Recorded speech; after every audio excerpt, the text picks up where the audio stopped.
I watch a lot of cooking YouTube, so I can't help but wonder who the first person who came up with that transition where they just start throwing meat down on top of each other like.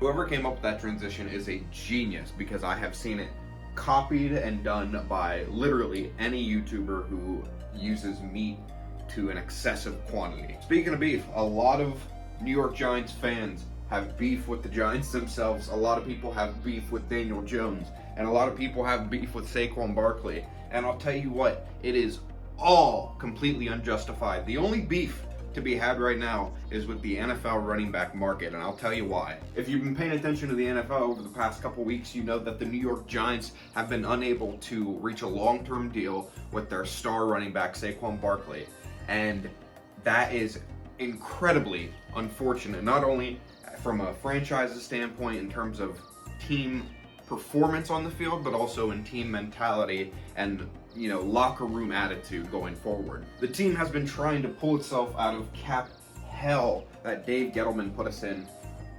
It's been 3, 4, 5 years now since we've had him, I think 4 or 5, and good Lord, we are still just barely pulling ourselves out.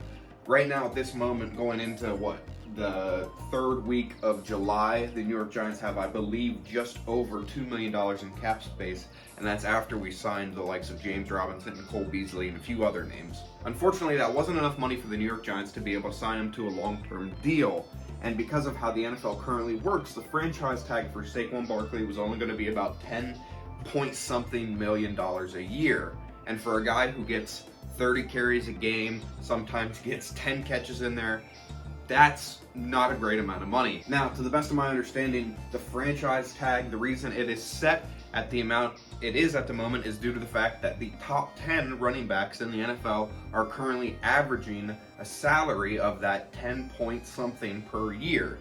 However, that is mostly due to the fact that over the past number of years, running backs have not been able to secure the long-term large contract deals that they had previously been able to get in, let's say, the 2000s, 2010s, and previous. Crazy enough, this is actually spiraling completely out of just the Giants franchise, but is extended to the NFL running back market as a whole, and several players have been talking about how they have been having meetings as all the top running backs over a group text, I believe, and discussing what changes need to be made, because honestly, these guys need to make more money. And if you're gonna come at me with that, oh, Zach, these players, these athletes, they already make so much money because they play a game.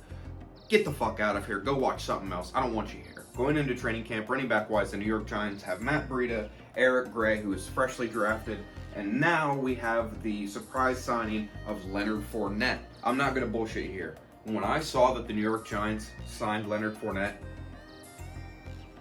it was the most bittersweet feeling.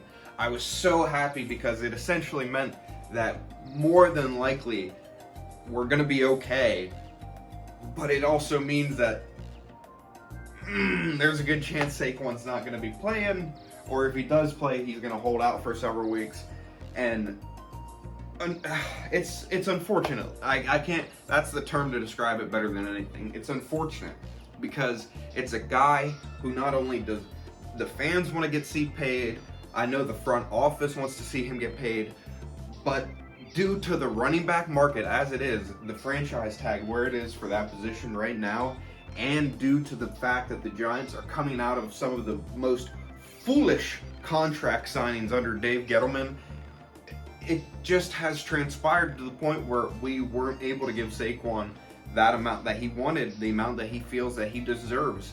And honestly, an amount that I feel like a lot of people in the New York Giants would agree that he deserves, not only as a player, but as a front office standpoint. Look, I've been a Giants fan for clean over a decade now, so I can tell you that I have suffered through some absolute buffoonery. And the New York Giants have finally, in the last year, began to resemble a competent playoff winning team at that. And unfortunately, going into the season where it's looking like we might really have the pieces to throw it together, unfortunately, in a disgustingly tough division, we're not able to get the guy back who's essentially been the heart and the soul of the team for 4 years now. I could go on and on. Saquon was drafted to a team where they needed to give him the ball 30, 40 times a game because that was better than anything else we could possibly do at the time. And now when it's time for him to get paid, the chips have just fallen that we can't get the deal done. I'll tell you the truth.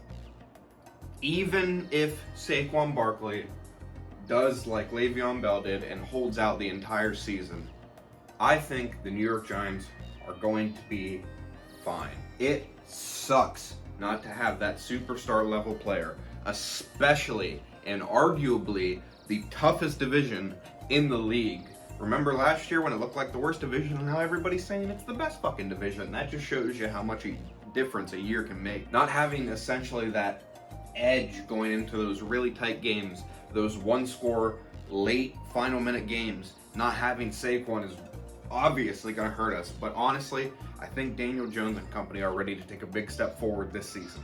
I mean, we got Cole Beasley. That's like plus 600, plus 700 yards and at least 5 touchdowns right there, free. All in all, between Darren Waller, Isaiah Hodgins, Wan'Dale Robinson, who can hopefully have a healthy year, and the rest of the, 15 wide receivers we have going into camp, I'm pretty confident that the passing game can be a big improvement from what it's been in the last decade here. So before we wrap it up, let's give some predictions.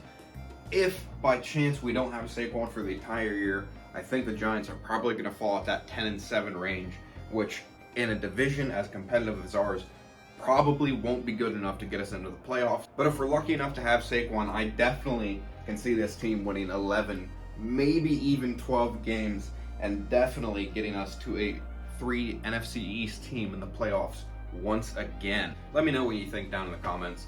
Will Saquon play? How the Giants are going to do? How the NFL as a whole is going to play out this season? As always, my name is Zachary Taylor, and I thank you for your time today.